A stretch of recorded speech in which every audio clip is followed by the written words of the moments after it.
Pete Townshend wrote the most rebellious line in rock history on his 20th birthday. The BBC banned the song for a reason nobody expected. Keith Moon bribed a stagehand to add more explosives than planned to his drum kit. The explosion burned Pete Townshend's hair and permanently damaged his hearing. And Bette Davis fainted backstage.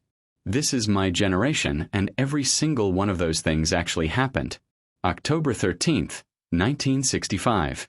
IBC Studios in London. The Who record My Generation in approximately 3 hours. They are well rehearsed, they are angry, and they are in a hurry.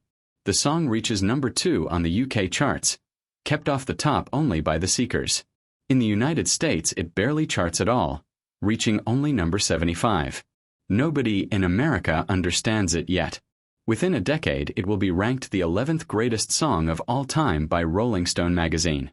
Pete Townshend wrote the song on his 20th birthday. He had been furious all week. Queen Elizabeth's Grosvenor Square advisors had arranged for his brand new car, a hearse he had custom painted and lovingly modified, to be towed away from outside his apartment because it apparently offended the neighborhood. Townshend had paid £90 for the car. Getting it out of impound cost £250.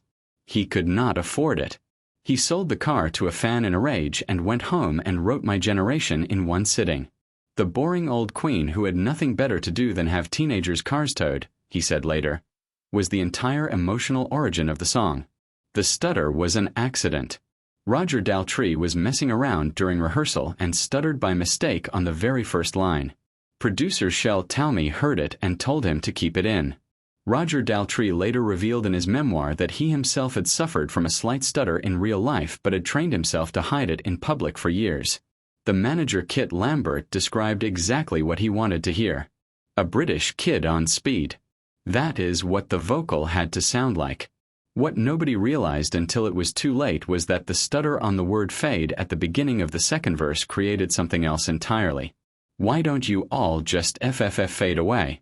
The BBC banned the song not because of the attitude, not because of the line about dying before getting old, but because they were afraid audiences would think Roger Daltrey was singing the word you know what at the top of his voice on national radio.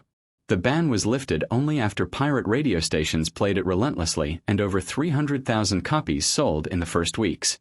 When it became a massive hit, the BBC quietly started playing it as if nothing had happened. John Entwistle plays what is widely considered the first ever electric bass guitar solo in the history of rock music on this recording. He had a Fender Jazz bass rattling through a Marshall 50-watt amp and the solo comes out of nowhere, completely unlike anything bass players had done on a pop record before. The producer Shel Talmy later said that within 8 bars of hearing The Who for the first time in rehearsal, he was already convinced they were the greatest rock band in England. Then came September 17, 1967. The Smothers Brothers Comedy Hour on CBS television. The Who perform My Generation live in front of a nationwide American television audience for the first time. The plan was for Keith Moon to trigger a small explosive in his bass drum at the end of the performance for a dramatic visual effect. Moon thought small was not enough. He bribed the stagehand responsible for the explosive to add significantly more gunpowder than had been agreed. The band hit the final note. The explosion went off. It was roughly 5 times larger than anyone expected. The resulting blast burned Pete Townshend's hair on one side of his head and caused permanent hearing damage in his left ear that he has suffered from ever since. Backstage, Bette Davis witnessed the explosion from the wings. She fainted. Bette Davis, one of the most celebrated actresses in Hollywood history, was knocked unconscious backstage by Keith Moon's unauthorized pyrotechnics. In 1965, Roger Daltrey told a reporter he would kill himself before reaching the age of 30 because he genuinely could not imagine being old. When he turned 30, reporters came back to ask about the line again. He said it was about an attitude, not a physical age.